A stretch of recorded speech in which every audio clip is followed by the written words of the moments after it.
Gas state हमारा चल रहा था बच्चों। उसमें हमने सारा गैस लॉ देख लिया था, गैस लॉ से रिलेटेड जो न्यूमेरिकल होता है वो देख लिया था, और पार्शियल प्रेशर के कॉन्सेप्ट को अच्छे से समझ लिया था। आज हम देखने जा रहे हैं कि ये जितना अभी तक पढ़े हो इन सब से रिलेटेड कितने तरह का, कितने टाइप का सवाल फ्रेम होता है। तो शुरू करते हैं। हेडिंग दो, problems related to close container. तो एक टाइप का जो सवाल होता है उसमें तुमको क्लोज कंटेनर यानी कि बंद कमरा, चाहे बंद बर्तन चाहे बंद सिस्टम मेंशन करेगा। तो क्लोज कंटेनर देखो, जब भी तुम्हें क्लोज कंटेनर दिया, ये बंद है मान लो कंटेनर, बंद होने का मतलब अगर इसमें कोई रिएक्शन नहीं हो रहा और गैस मौजूद है, कोई रिएक्शन नहीं हो रहा है, तो तुम इसमें कितना भी चेंज लाओ, टेम्परेचर बढ़ा दो, प्रेशर चेंज कर दो, वॉल्यूम चेंज कर दो, तुम्हारा नंबर ऑफ मोल चेंज होने वाला नहीं है। तो क्लोज कंटेनर में याद रखना हमेशा जो नंबर ऑफ मोल होता है वो कांस्टेंट होता है। नंबर ऑफ मोल कांस्टेंट हो गया। अब देखो इसके बाद यहाँ पे दो पॉसिबिलिटी होता है। नंबर ऑफ मोल कांस्टेंट तो होगा ही, उसके बाद देखो क्या होगा। एक होता है कि हमारा ऐसा क्लोज कंटेनर हो जिसका वॉल जो है वो रिजिड हो, रिजिड वॉल। रिजिड वॉल का मतलब हुआ उसका पोजीशन चेंज होने वाला नहीं है। तो अगर उस कंटेनर के सारे वॉल का पोजीशन फिक्स हो गया तो इसका मतलब ये हुआ कि वॉल्यूम भी कांस्टेंट हो जाएगा। अगर वॉल्यूम कांस्टेंट हो गया तो देखो क्या होगा, पी बराबर क्या होता है, एनआरटी। अगर क्लोज कंटेनर है तो नंबर ऑफ मोल कांस्टेंट था, और रिजिड की वजह से वॉल्यूम कांस्टेंट है, तो volume constant, mole constant, R constant. तो क्या हम ये कमेंट कर सकते हैं कि प्रेशर जो होगा वो टेम्परेचर के प्रोपोर्शनल होगा। केवल प्रेशर और टेम्परेचर वेरी करेगा, बाकी सब कुछ कांस्टेंट हो गया, तो प्रेशर प्रोपोर्शनल टू टेम्परेचर। और ऐसे में आप रिलेशन लिख सकते हो P2/P1 बराबर T2/T1, जहां 1 इनिशियल को रिप्रेजेंट करता है और 2 फाइनल को रिप्रेजेंट करता है। एक तो ये हुआ। दूसरा देखो, दूसरा सपोज करो एक कंटेनर है लेकिन इसमें एक पिस्टन लगा है, फ्रिक्शनलेस पिस्टन है ना, ये हमारा फ्रिक्शनलेस मासलेस पिस्टन है।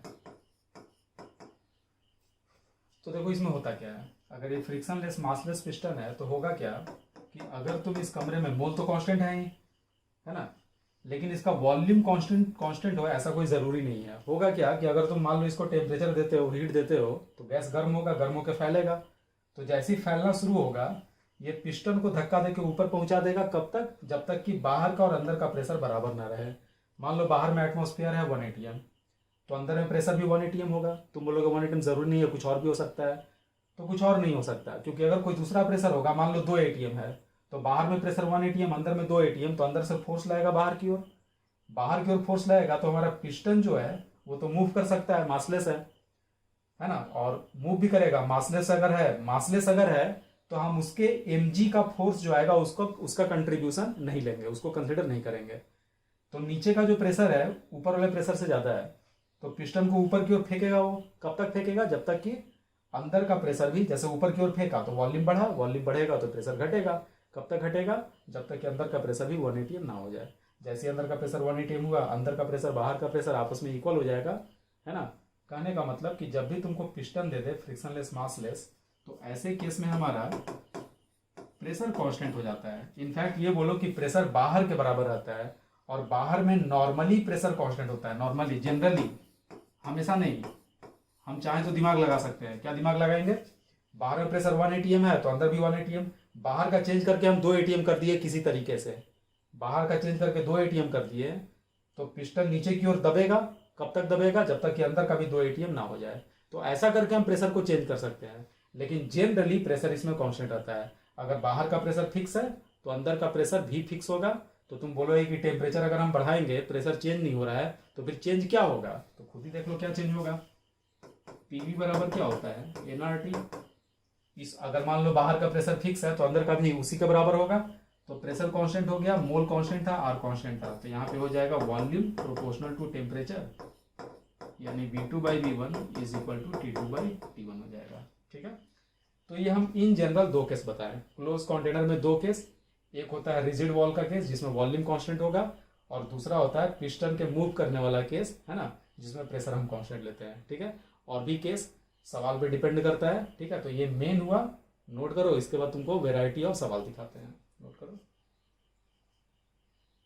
देखो बच्चों, क्लोज कंटेनर में एक सवाल बनता है गैस सिलेंडर का। गैस सिलेंडर देखे होगे, तो गैस सिलेंडर का जो वॉल होता है वो रिजिड होता है, फिक्स होता है, और इसका मतलब ये हुआ कि इसका वॉल्यूम कांस्टेंट होता है। तो वॉल्यूम कांस्टेंट होगा तो प्रेशर होगा टेम्परेचर के प्रोपोर्शनल। तो देखो इसमें क्या होता है, मान लो कि किसी कमरे में आग लग गया, कमरे में आग लग गया, उसमें गैस सिलेंडर रखा है, तो उसका टेम्परेचर बढ़ेगा, टेम्परेचर बढ़ता जाएगा तो गैस जो है उसका प्रेशर भी बढ़ता चला जाएगा। तो एक समय आएगा प्रेशर बढ़ते इतना ज़्यादा हो जाएगा, अंदर के गैस का प्रेशर इतना ज़्यादा हो जाएगा कि सिलेंडर उसको होल्ड करके रख नहीं पाएगा, और उस केस में हमारा सिलेंडर जो है वो फट जाएगा प्रेशर से। पहला केस। दूसरा केस ये हो सकता है, मान लो कि जो सिलेंडर का जो स्टील है वो बहुत मजबूत है, इतना ज़्यादा मजबूत है कि प्रेशर कितना भी बढ़ रहा है वो फट ही नहीं रहा है। तो उसमें क्या होगा, कमरे में आग लगा हुआ है, आग लगने की वजह से टेम्परेचर बढ़ता जाएगा, टेम्परेचर बढ़ते इतना बढ़ेगा कि जो बाहर का मेटल है वो मेल्ट कर जाए। तो दो चीज़ें हो सकती हैं, अगर कमरे में आग लग गया तो प्रेशर भी बढ़ेगा, टेम्परेचर भी बढ़ेगा। तो या तो हमारा सिलेंडर जो है वो पहले मेल्ट करेगा, और अगर मेल्ट नहीं करेगा तो वो पहले फिर वो बर्स्ट कर जाएगा प्रेशर की वजह से। तो तुमसे सवाल पूछ सकता है, डेटा दे देगा और तुमसे पूछेगा कि बताओ हमारा सिलेंडर पहले मेल्ट करेगा या पहले प्रेशर की वजह से बर्स्ट करेगा। ठीक है, तो देखो इसका सवाल किस तरीके से हो सकता है। तो मान लो तुमको दिया हुआ है, सवाल लिख देते हैं, if a cylinder can withstand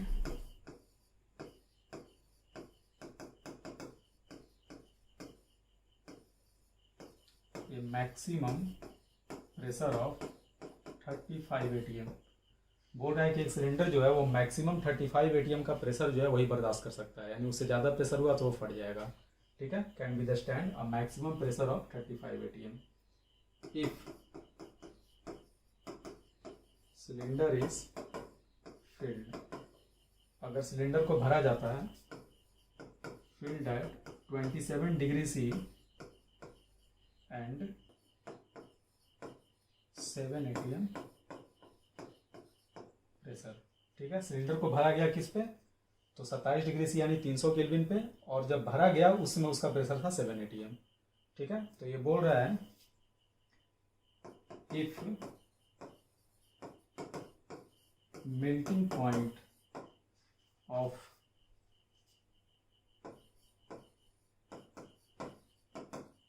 gas cylinder metal is 1800 kelvin. Gas cylinder का जो मेटल है उसका मेल्टिंग पॉइंट अगर 1800 केल्विन है, then find out that in event of fire, है ना, आग लगने की परिस्थिति में सिलेंडर विल फर्स्ट मेल्ट और इट विल, है ना, बर्स्ट। ठीक है, जो हमारा सिलेंडर है इट विल एक्सप्लोड कर दो, ये कोई बर्स्ट यहाँ पे नहीं होगा, और इट विल एक्सप्लोड। ठीक है, due to maximum pressure, due to pressure बस कर दो। तो बोल रहा है कि अगर कमरे में आग लग जाए और हमारा जो सिलेंडर है वो मैक्सिमम प्रेशर कितना विथस्टैंड कर सकता है, 35 एटीएम का, और मेल्टिंग पॉइंट कितना है, 1800 केल्विन, और उसको भरा गया था 300 डिग्री सी और 7 एटीएम पे, 27 डिग्री सी यानी 300 केल्विन, और हाँ 300 केल्विन, डिग्री सी नहीं, 300 केल्विन और 7 एटीएम पे। ठीक है, तो बोल रहा है कि पहले ये मेल्ट करेगा कि पहले ये फट जाएगा, ये पता करो। तो तुम करो क्या, दिमाग क्या लगाओ इसमें, कि सबसे पहले तुमको ये पता है सिलेंडर का वॉल्यूम कांस्टेंट है तो प्रेशर टेम्परेचर के प्रोपोर्शनल, तो तुम यहां से लिख सकते हो P2/P1 is equal to T2/T1। अब तुम अपनी मर्जी से क्या करो कि खुद ही से या तो 1800, मान लो कि फाइनल टेम्परेचर या तो 1800 है और उस पर तुम प्रेशर निकाल लो, और नहीं तो फाइनल प्रेशर जो है उसे 35 एटीएम लेकर टेम्परेचर निकाल लो, दोनों से तुम्हारा काम हो जाएगा। कैसे काम होगा बताओ, क्या करें, चलो टेम्परेचर ही लेते हैं। तो हम मान लिए कि शुरू का टेम्परेचर कितना था, 27 डिग्री सी यानी 300 केल्विन, तो हम मान लिए अपनी मर्जी से कि 1800 केल्विन तक ये गर्म हो गया।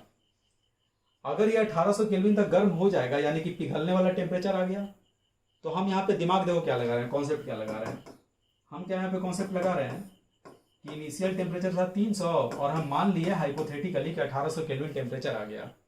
शुरू में प्रेशर कितना था? शुरू में प्रेशर था 7 एटीएम, यहाँ हमने लिख दिया 7 एटीएम। तो हम ये पता कर रहे हैं कि 1800 केल्विन पे प्रेशर कितना आएगा। समझना इसको, हम ये पता कर रहे हैं कि 1800 केल्विन पे प्रेशर कितना हो जाएगा। अगर ये प्रेशर 1800 केल्विन पे, अगर ये प्रेशर 35 एटीएम से ज्यादा आ गया, मान लो क्या बोले हम कि 1800 केल्विन पे जो तुम फाइनल प्रेशर निकाले वो 35 एटीएम से ज्यादा आ गया, इसका मतलब ये हुआ कि हमारा सिलेंडर जो है वो तो 35वें एटीएम पे ही फट गया होगा। ऐसे सोचो, मान लो 1800 का तुम निकाले और यहाँ प्रेशर आ गया 40 एटीएम। कहने का मतलब कि 1800 केल्विन तक अगर हमारा गर्म हुआ, अगर हुआ होता तो प्रेशर आता 40 एटीएम। तो तुम बोलोगे ये टेम्परेचर कभी आ ही नहीं पाएगा। क्यों? क्योंकि 40 एटीएम प्रेशर कभी नहीं पहुंच पाएगा, 35वें एटीएम पे ही फट गया होगा। कहने का मतलब कि सिलेंडर पहले फट जाएगा, वो मेल्ट नहीं करेगा। लेकिन अगर तुम प्रेशर यहाँ पे निकालो और ये आया 30 एटीएम, कहने का मतलब कि अभी इसके फटने का प्रेशर नहीं आया है, फटेगा तो 35 एटीएम पे। और 30 एटीएम प्रेशर है और टेम्परेचर 1800 केल्विन हो चुका है। तो 1800 केल्विन जैसे टेम्परेचर हुआ अब तो मेल्ट कर जाएगा ना, और मेल्ट कर जाएगा तो प्रेशर 30 एटीएम से बढ़ने का कहीं मौका ही नहीं मिलेगा। तो वैसे केस में हम बोलेंगे कि पहले ये मेल्ट करेगा, है ना, फटेगा नहीं। ठीक है, तो देखो तो प्रेशर निकाल के कितना आता है। तो प्रेशर अगर हम यहाँ से निकालें तो 300 से 1800 6 बार में 7 × 6 कितना हुआ? 42 एटीएम हो रहा है। तो देखो 1800 केल्विन का अगर तुम वेट करोगे तो प्रेशर को 42 एटीएम होना पड़ेगा, और 42 एटीएम प्रेशर कभी हो ही नहीं सकता है क्योंकि हमारा सिलेंडर जो है वो 35वें एटीएम पे ही फट गया होगा। आ गया समझ में? ठीक है, तो हम क्या लिखेंगे? इट विल फर्स्ट एक्सप्लोड, है ना, हमारा सिलेंडर जो है पहले एक्सप्लोड कर जाएगा। अब इसी में फॉलो अप क्वेश्चन क्या पूछ सकता है? इसी में पूछेगा कि ये तो तुम पता कर लिए कि पहले एक्सप्लोड करेगा, तुमसे पूछेगा कि calculate temperature of cylinder when it will explode, है ना। बताइए टेम्परेचर क्या होगा जब ये फटता है। हम देख रहे हैं कि 1800 केल्विन तो कहीं पहुंच ही नहीं पाएगा क्योंकि फट गया है 35वें एटीएम पे ही, है ना। इट विल एक्सप्लोड, है ना, चाहे it will first explode at कहाँ पे? 35 एटीएम प्रेशर पे, यहीं पे फट गया। तो जिस प्रेशर पे फटा उसका टेम्परेचर निकाल लो। तो क्या होगा फॉर्मूला? फिर से वही P2/T1 is equal to T2/T1। Initial pressure कितना? 7 एटीएम, फट रहा है कब? 35 एटीएम पे। T2/T1 300, यहाँ से अगर आप T2 निकालोगे तो ये आ रहा है 1500 केल्विन। कहने का मतलब बच्चों 1500 केल्विन टेम्परेचर, कमरे में आग लग गया, आग बढ़, टेम्परेचर बढ़ रहा है, तो 1500 केल्विन टेम्परेचर जैसे ही पहुंचेगा हमारा सिलेंडर ब्लास्ट कर जाएगा, फट जाएगा वहीं पे वो। तो कभी 1800 पहुंच ही नहीं पाया, और 1800 नहीं पहुंच पाया तो कहीं मेल्ट नहीं करेगा, मेल्ट करने से पहले ही वो एक्सप्लोड कर गया। ठीक है, तो आइडिया लग गया इस तरह के सवाल का। अच्छे से नोट करो, समझो और खुद से करो इसको। देखो बच्चों, एक सवाल होता है क्लोज कंटेनर में वाटर बबल का। वाटर बबल का, चाहे बलून का भी, गुब्बारा भी ले सकते हो, गुब्बारा भी बंद होता है। जैसे जैसे उड़ता जाएगा हवा में, बाहर का प्रेशर कम होता जाएगा तो वो एक्सपैंड करता जाएगा। ठीक है, प्रेशर को मेंटेन करने के लिए वॉल्यूम को बढ़ाता जाएगा। अभी हम वाटर बबल देख रहे हैं। देखो वाटर बबल क्या होता है? बबल क्या होता है? वाटर में बबल पैदा होता है। तो मान लो कोई लेक है, कोई झील है ऐसे, और कोई पानी का बुलबुला, है ना, कोई बबल जो है वो यहाँ पे था, और जिसमें ये बॉटम पे था बच्चों, इसका मान लो कि जो बॉटम है उसे हम 1 बोल रहे हैं और जो टॉप है उसे हम 2 बोल रहे हैं। जब ये बॉटम पे था तो इसका रेडियस था 1 सेंटीमीटर, और पानी का जो गहराई है वो सपोज करो 20.66 मीटर है। ये पानी का गहराई है, प्योर वाटर है सपोज करो, और इसका डेंसिटी जो है 1 ग्राम पर ml है।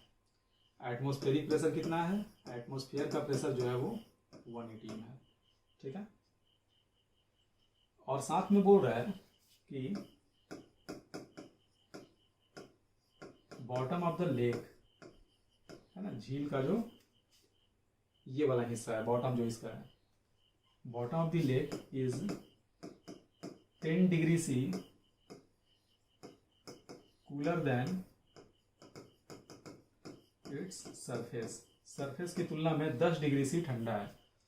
और जो सरफेस है हमारा, मान लो सरफेस पे टेम्परेचर जो है वो 27 डिग्री सी है। तो इसका क्या मतलब हुआ, अगर 27 डिग्री सी ऊपर में है तो 300 केल्विन हुआ।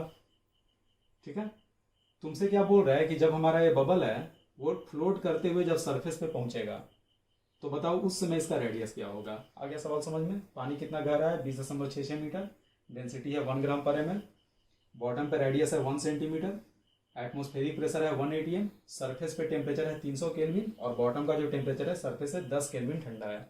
ठीक है, तो बोल रहा है कैलकुलेट रेडियस ऑफ बबल। देखो ऐसे सवाल में अगर पूछेगा बॉटम का वॉल्यूम देके सरफेस का वॉल्यूम पूछा तो बहुत आसान है, पहले तुम कर चुके हो। क्या सिखाते हैं, P1 V1 बराबर nRT1, P2 V2 बराबर nRT2 और दोनों का रेशियो ले लो, काम हो जाएगा तुम्हारा। अभी हम रेडियस पे काम कर रहे हैं, तो रेडियस पे कैसे करेंगे, calculate radius of bubble when it reaches to the surface. जब ये सरफेस पे पहुंचता है तब बताओ इसका रेडियस क्या होगा। ठीक है, तो देखो टेम्परेचर नीचे क्या होगा बॉटम पे बच्चों, ऊपर में है 300 केल्विन, नीचे 10 डिग्री सी है ना, कम है, तो ये चेंज इन टेम्परेचर हुआ। बताए थे change in temperature degree C kelvin दोनों स्केल पे सेम होता है। तो अगर ये 27 डिग्री सी है तो बॉटम का टेम्परेचर होगा 17 डिग्री सी, और 17 डिग्री सी को केल्विन में बदलोगे तो आ जाएगा 290 केल्विन। चाहे केल्विन में से 10 केल्विन घटा दो सीधे आ जाएगा 290 केल्विन। ठीक है, 10 डिग्री सी बोलो चाहे 10 केल्विन बोलो बात बराबर ही है। अगर वो नहीं बोलना तो डिग्री सी को 10 पहले कम कर दो, 10 डिग्री सी तो 17 डिग्री सी, और उसको केल्विन में चेंज करोगे तो तुम पाओगे कि ये 10 ही केल्विन कम आ रहा है। हो गया ये। अब बताओ सरफेस पे प्रेशर है 1 atm, तो बॉटम पे प्रेशर कितना होगा। तो अगर तुम्हें पहले का पढ़ा हुआ याद होगा तो याद करो, वाटर का 10.33 मीटर ऑफ वाटर कॉलम जो होता है वो होता है 1 atm के बराबर, और ये है 20.66, यानी ये जो वाटर का लेंथ है वो सर यहाँ बॉटम पे 2 atm का प्रेशर लगा रहा होगा, लेकिन इसके ऊपर में 1 atm और है। तो अगर हम इस बॉटम पे प्रेशर निकालना चाहें तो इसके ऊपर का सारा, तो यहाँ तक हो गया 1 atm और यहाँ से यहाँ हो गया 2 atm, यानी टोटल प्रेशर कितना हो गया 3 atm हो गया। ठीक है, अब क्या करा जाए, सिंपली रेशियो ले लो, P2 V2 by P1 V1 बराबर nRT2 बाई nRT1। ठीक है, P2 ऊपर वाले को हम 2 बोल रहे हैं, ऊपर में प्रेशर कितना 1 atm डिवाइडेड बाई नीचे में प्रेशर कितना 3 atm। वॉल्यूम इसको भी ऐसे ही रखते हैं, V2 by V1 is equal to nR से nR कट गया, P1 कितना, तो 1 कहाँ है नीचे, नीचे टेम्परेचर कितना 290 लिख दीजिए, 290 केल्विन, ऊपर में कितना आएगा 300 केल्विन। तो यहाँ से ये V1 होगा बच्चों, यहाँ से अगर आप V2 बराबर लिखो तो यार है 3 से मल्टीप्लाई कर दो तो ये हो जाएगा 90/29 इंटू V1, इतना आ गया। लेकिन हमसे तो रेडियस पूछ रहा है, तो बबल तो स्फेरिकल है, तो स्फेरिकल बबल का वॉल्यूम क्या होगा, वॉल्यूम बराबर क्या होता है, बड़े हो गए 4/3 पाई आर क्यूब। तो वैल्यू पुट किया जाए, अगर वैल्यू हम पुट करें तो ये हो जाएगा 4/3 पाई R2 का क्यूब, और ये हो जाएगा 4/3 पाई R1 का क्यूब। ठीक है, 4/3 पाई से 4/3 पाई कट गया, R2 का क्यूब से अगर R2 निकालोगे तो ये क्यू जाएगा दूसरे साइड, और जब ये दूसरे साइड जाएगा तो ये हो जाएगा 90/29 का पावर 1/3, और ये बच जाएगा केवल R1 का वैल्यू पुट कर दो, तुम्हारा आंसर आ गया। पूरा सॉल्व करने की कोई जरूरत नहीं है, इतने को ही छोड़ देना है ना। R1 कितना था 1 सेंटीमीटर, ये हमारा रेडियस होगा जब हमारा बबल फ्लोट करते हुए सरफेस पे पहुंचेगा तो। ठीक है, नोट कर लो। अगला हेडिंग है बच्चों, in case of tyre tube. तो देखो टायर ट्यूब क्या होता है, साइकिल में हवा भरे होगे तुम, जब हवा निकल जाता है तो उसी कॉन्सेप्ट को हम यहाँ स्टडी करने जा रहे हैं कि उसमें आखिरकार होता क्या है। तो ये वाला जो केस है, तुम हवा अगर भर रहे हो तो जो ट्यूब के अंदर में हवा है, जो गैस है, उसका मोल तो चेंज कर रहा है, तो ये पूरी तरह से क्लोज कंटेनर नहीं होता। बाकी ट्यूब तो क्लोज है लेकिन एक जगह ओपन है, तो हम इसको ओपन कंटेनर भी कंसिडर कर सकते हैं। लेकिन क्लोज रहे चाहे ओपन रहे उससे कोई फर्क नहीं पड़ता, सवाल में वो थोड़े लिखा होगा, सवाल में तो ट्यूब लिखा होगा और हम ट्यूब का जो कॉन्सेप्ट पढ़ रहे हैं वो वहां पे लग जाएगा। तो हमें टर्मिनोलॉजी में नहीं जाना कि ये क्लोज है कि ओपन है। अगर कोई पूछे कैसा कंटेनर है, तुम बोलोगे कि जब उसका बंद है बिल्कुल, है ना, जब उसमें से हवा नहीं निकल रहा था वो क्लोज कंटेनर है। जब उसको खोल दोगे, उसका जो जहाँ से हवा भरा जाता है उसको अगर तुम खोल दोगे ओपनिंग को, तब वो ओपन कंटेनर हो जाएगा। ठीक है, खैर तो इसका कॉन्सेप्ट तुमको समझाते हैं। ठीक है, तो कॉन्सेप्ट समझाने के लिए साइकिल का ट्यूब नहीं, मान लो कोई बड़ा सा टायर है, पिचका हुआ है, तुम उसको दुकान में लगा हवा भरने के लिए, तो बिल्कुल वो फ्लैट रहता है। तुम जब उसमें हवा भरते हो तो तुम पाते हो कि वो बड़ा होना शुरू हुआ, इन्फ्लेट होता है पहले वो बलून। इन्फ्लेट होते होते होते होते यानी कि मोल उसमें जा रहा है, मान लो टेम्परेचर कांस्टेंट है बाहर का अंदर का, मोल उसमें जा रहा है, तो जैसे ही मोल उसमें अंदर गया, अंदर का प्रेशर बढ़ गया, तो अंदर का प्रेशर जैसे ही बढ़ा वो बड़ा हो गया। बड़ा कब तक हुआ, जब तक कि दोनों साइड का प्रेशर सेम ना हो जाए। ठीक है, यानी प्रेशर कांस्टेंट रहा लेकिन उसका वॉल्यूम बढ़ रहा है। और हवा भरो और वॉल्यूम बढ़ेगा, और हवा भरो और वॉल्यूम बढ़ेगा। ऐसा होते होते होते होते होता ये है कि उसका वॉल्यूम मैक्सिमम हो जाता है। वॉल्यूम उसका मैक्सिमम हो गया। टायर में हवा भर रहे हो, अपने साइकिल के टायर में हवा भर रहे हो, तो पहले वो पिचका हुआ था बिल्कुल, हवा भरे तो बड़ा होते होते, है ना, वो बिल्कुल उसका जो रिम है वो थोड़ा सा ऊपर आ गया, तुम देख रहे हो हवा भर गया। क्या तुम हवा भरना बंद कर देते हो? तो नहीं, तुम और भरते हो। कैसे भरते हो? तुमको कैसे पता चला और हवा चाहिए? तो तुम उसको दबा के देखते हो। कहने का मतलब कि वॉल्यूम उसका मैक्सिमम आ गया, फिर भी तुम हवा भरते हो, उसमें और हवा जाएगा। क्यों? क्योंकि अब उसका प्रेशर बढ़ेगा। ठीक है, तुम उसको दबा के चेक करते हो कि प्रेशर ठीक ठाक है कि नहीं है, दब रहा है कि नहीं दब रहा है। दब गया तो प्रेशर कम है और भरोगे, है ना। अगर वो नहीं दब रहा, कंप्रेस नहीं हो रहा है, तुम्हारे सेटिस्फैक्शन के हिसाब से हवा भर गया, तुम हवा भरना बंद कर देते हो। तो देखो यहाँ पे कॉन्सेप्ट क्या होता है, ट्यूब में जब हवा भरोगे तो उसका मोल चेंज कर रहा है, मोल उसमें अंदर में जा रहा है। कब तक जाएगा? जब तक कि वो बढ़ते बढ़ते बढ़ते बढ़ते मैक्सिमम वॉल्यूम को एक्वायर ना कर ले। जैसे ही मैक्सिमम वॉल्यूम आएगा, उसका वॉल्यूम हो जाएगा कांस्टेंट। और अब अगर तुम हवा भरोगे तो उसका प्रेशर बढ़ना शुरू होगा। कब तक? जब तक कि मैक्सिमम प्रेशर ना आ जाए। उससे ज़्यादा हवा भरोगे फिर वो फट जाएगा। ठीक है, कहने का मतलब अगर कोई ट्यूब फटता है हवा भरने की वजह से, चाहे गर्मी की वजह से, कैसे भी अगर वो फट जाता है, तो मैक्सिमम वॉल्यूम की वजह से नहीं बढ़ फटता है। मैक्सिमम वॉल्यूम तो है ही उसका, साथ साथ उसका प्रेशर भी मैक्सिमम होता है। ठीक है, तो हम यहाँ पे लिख रहे हैं, if air is filled in A tube, अगर हम किसी ट्यूब में हवा भरते हैं तो क्या होता है? फर्स्ट इट्स वॉल्यूम इंक्रीजेस, पहले इसका वॉल्यूम इंक्रीज करता है एट कांस्टेंट प्रेशर, और प्रेशर इसका कांस्टेंट रहता है। जब तक वॉल्यूम बढ़ेगा प्रेशर कांस्टेंट रहेगा, है ना, at constant pressure until it reaches its maximum volume. Volume बढ़ता है कांस्टेंट प्रेशर पे, कब तक? जब तक कि उसका वॉल्यूम मैक्सिमम ना हो जाए। ठीक है, इसके बाद क्या होता है? देन जब मैक्सिमम वॉल्यूम आ गया उसके बाद क्या होता है? Then it's pressure starts to increase, इसका प्रेशर बढ़ना शुरू होता है ना, और वॉल्यूम अब कांस्टेंट रहता है at constant volume until pressure reaches maximum volume, sorry, pressure reaches its maximum value, volume नहीं वैल्यू। ठीक है, तो इसका कॉन्सेप्ट क्लियर हो गया। हवा भरेंगे तो मोल बढ़ेगा, और मोल बढ़ेगा तो पहले वॉल्यूम इंक्रीज करेगा, प्रेशर फिक्स रहेगा। वॉल्यूम बढ़ते बढ़ते बढ़ते बढ़ते मैक्सिमम हो जाएगा, है ना, प्रेशर मेंटेन्ड है, बाहर का अंदर का सेम है। और जब वॉल्यूम मैक्सिमम हो जाएगा तो और अगर एयर भरोगे तो अब वॉल्यूम तो बढ़ नहीं सकता, मैक्सिमम हो गया है, तो अब प्रेशर बढ़ना शुरू होगा। प्रेशर कब तक बढ़ेगा? जब तक कि प्रेशर अपना मैक्सिमा अटेन ना कर ले। उसके बाद अगर हवा भरोगे तो हमारा टायर जो है वो फट जाएगा। ठीक है, नोट करो, फिर इसका देखते हैं एक न्यूमेरिकल। चलो बच्चों पढ़ो ये सवाल। तो कह रहा है air is filled in a tube at 27 degree C and 180 M. ठीक है, if maximum volume of the tube can be 8.21 litre, calculate number of moles added in the tube before it's pressure starts to increase. कह रहा है कितना मोल हम इसमें add कर सकते हैं मैक्सिमम, जिसके बाद प्रेशर बढ़ना शुरू हो जाए। तो प्रेशर कब बढ़ता है? मैक्सिमम वॉल्यूम के बाद। कहने का मतलब वो मोल हमें निकालना है जिसमें वॉल्यूम मैक्सिमम हो जाए। और कितना प्रेशर पे भर रहे हो? 180 एम पे। तो वॉल्यूम जब मैक्सिमम पहुंचेगा तब तक प्रेशर तो चेंज नहीं हुआ है, तो प्रेशर है 180 एम। मैक्सिमम वॉल्यूम कितना हो सकता है? 8.21। आर हो गया 0.0821, टेम्परेचर हो गया 27 डिग्री सी यानी कि 300 केल्विन। यहाँ से अगर निकालोगे तो आपका आंसर आ जाएगा 1/3 मोल हो गया।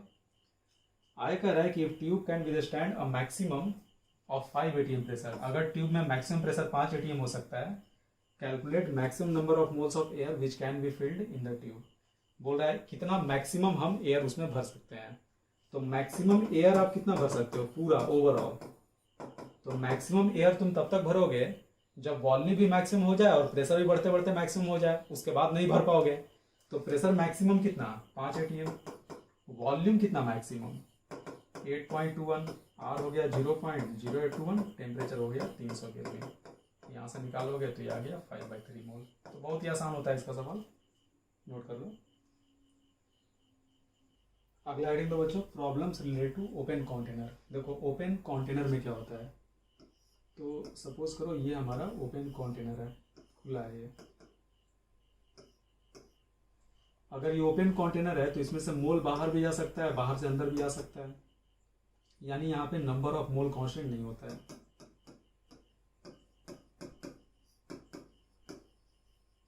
Number of moles are not constant, ठीक है। लेकिन प्रेशर क्या होगा, तो जो प्रेशर बाहर है एटमॉस्फेयर का है वही प्रेशर अंदर होगा, ठीक है। तो अगर बाहर का प्रेशर कांस्टेंट है तो अंदर का प्रेशर भी कांस्टेंट होगा, है ना। तो हम लिखेंगे इसमें प्रेशर जो है कांस्टेंट हो जाता है और किसके बराबर हो जाएगा, इक्वल टू आउटसाइड प्रेशर, क्योंकि गैस अंदर बाहर होकर प्रेशर को मेंटेन कर देगा। अगर ये वॉल हमारा रिजिड है, अगर बोल रहे हैं, जो कि सारे केसेस में होता है, तुम्हारे लेवल पे जो ही पढ़ना है सब रिजिड ही पढ़ना है ओपन कंटेनर में। तो अगर ये वॉल रिजिड है तो वॉल्यूम भी कांस्टेंट हो जाएगा, है ना। इफ वॉल इज रिजिड, तो आप यहाँ पे इक्वेशन क्या लगाओगे, तो इक्वेशन क्या लगेगा, ई बराबर क्या एनआरटी, तो P constant, B constant, R constant, तो एनटी बस बच गया। हम लिखेंगे एनटी बराबर कांस्टेंट, और एनटी बराबर कांस्टेंट का मतलब N1 T1 बराबर क्या N2 T2। तो इसमें होता क्या है कि टेम्परेचर तुम चेंज करोगे तो नंबर ऑफ मोल चेंज होगा। तो बहुत सारे सवाल में ये पूछेगा कितना गैस बाहर निकल गया, तो कितना गैस अंदर आ गया। तो अगर मोल हमारा बाहर निकला है बाहर, तो मोल घटेगा।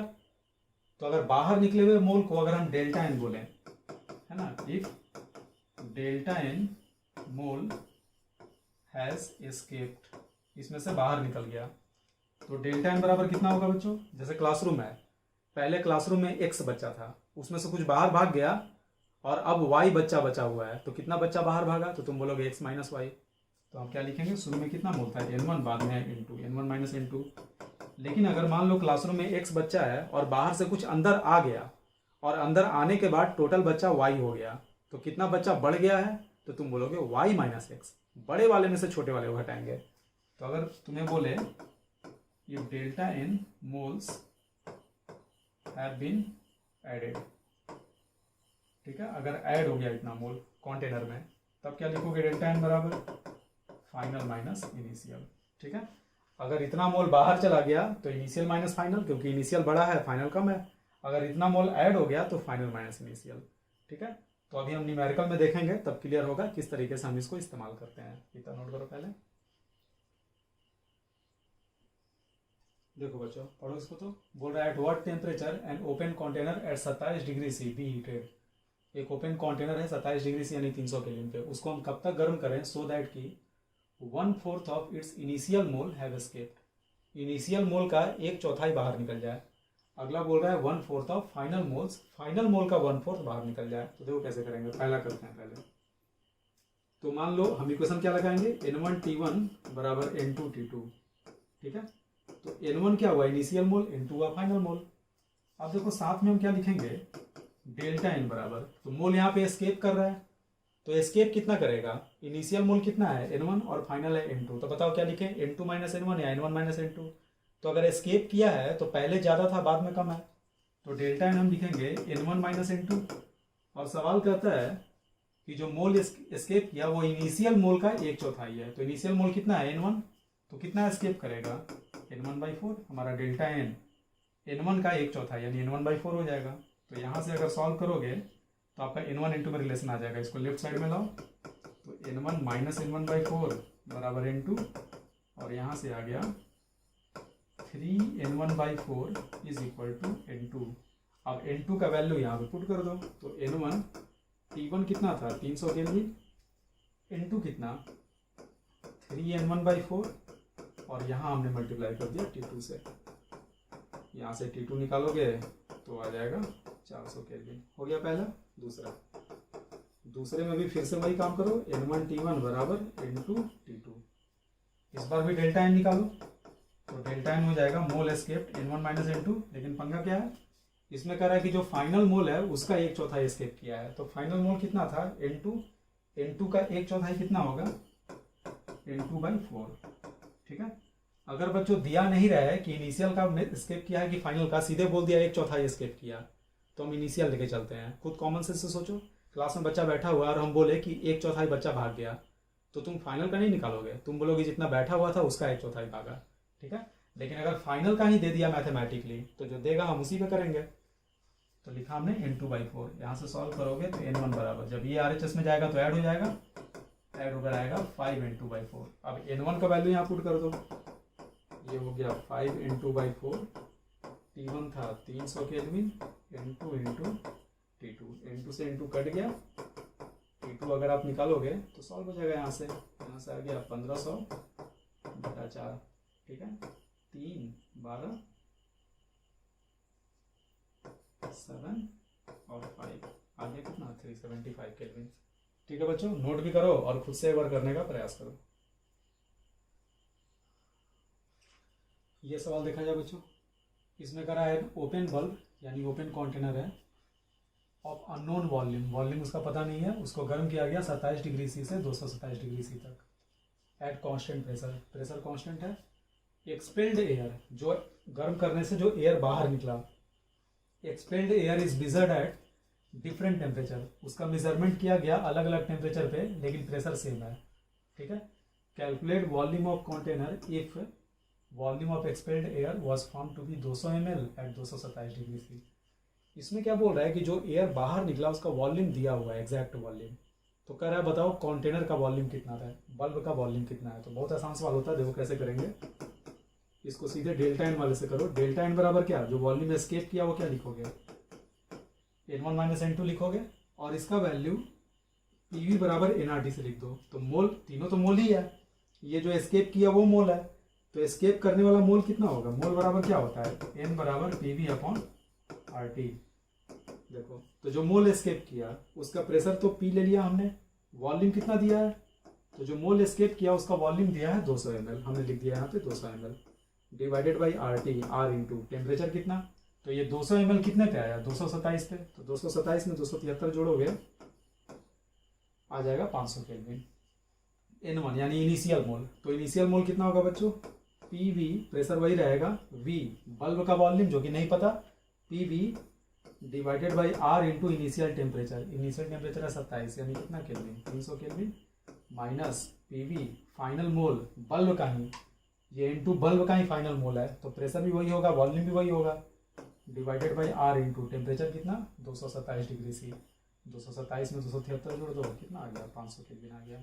ठीक है। तुम बोलोगे कि मोल निकल गया फिर भी हम वॉल्यूम सेम क्यों ले रहे हैं, तो गैस का वॉल्यूम तो कमरे के वॉल्यूम के बराबर होता है ना, तो बल्ब का जो भी वॉल्यूम होगा वही गैस का वॉल्यूम होगा, और बल्ब जो है उसका जो भी वॉल्यूम है तो फिक्स ही है ना, क्योंकि अगर वो बल्ब है तो उसका वॉल हमारा फ्लेक्सिबल नहीं होगा, तो वॉल्यूम उसका फिक्स है, और ओपन है इसलिए उसका प्रेशर फिक्स है। यही रीज़न है कि हमने बल्ब का प्रेशर वॉल्यूम इनिशियल फाइनल दोनों सेम लिया है। अब देखो सब कुछ यहाँ से कट गया और आपका वॉल्यूम निकल के चला आएगा, P/R कट गया, यहाँ बचेगा 2/5 is equal to V/300 minus V/500। यहाँ से सॉल्व करोगे आराम से सॉल्व हो जाएगा, 500 में से 300 गया 200। ठीक है। तो इसे हम लिख सकते हैं 200 divided by 300 into 500 into V, इसको सॉल्व करोगे तो ये आएगा, यहाँ से V निकाल लो, मल्टीप्लाई करोगे 2 0 2 0 यही पड़ गया, 2 into 3 into 500 divided by 5 into 200। ठीक है बच्चों, 2 आएगा, 2 0 2 0 कटा 2 ही आएगा बस, ये हो गया, 2 से 2 काट दो, ये 100 ये आ गया 300 ml के बराबर हो गया। कैलकुलेशन एक बार चेक कर लेना, खुद से भी ट्राई कर लो। चलो अगला करते हैं सेकेंड वाला पार्ट। तो बिल्कुल वही है ये भी, इसमें भी वही काम करेंगे। डेल्टा एन बराबर N1 minus N2। Delta N कितना होगा, प्रेशर तो वही है P, लेकिन वॉल्यूम जो इस बार 200 ml दिया है वो 127 डिग्री सी पे दिया है, यानी 400 केल्विन पे लिख दिया हमने 400। यहाँ आ जाएगा P V upon R into 27 degree C यानी 300, P V upon R into 227 यानी 500। बस यहाँ से कितना आ जाएगा 1/2 बराबर वी इंटू सेम वही चीज़ 200 बटा 300 गुना 500। वी बराबर आ गया 300 इंटू 5 डिवाइडेड बाई 2 इंटू 2, इतना ml। सॉल्व हो जाएगा, निकल जाएगा। कैलकुलेशन एक बार चेक कर लेना, कहीं गड़बड़ हुआ हो तो। ठीक है, खुद से भी कर लो एक बार।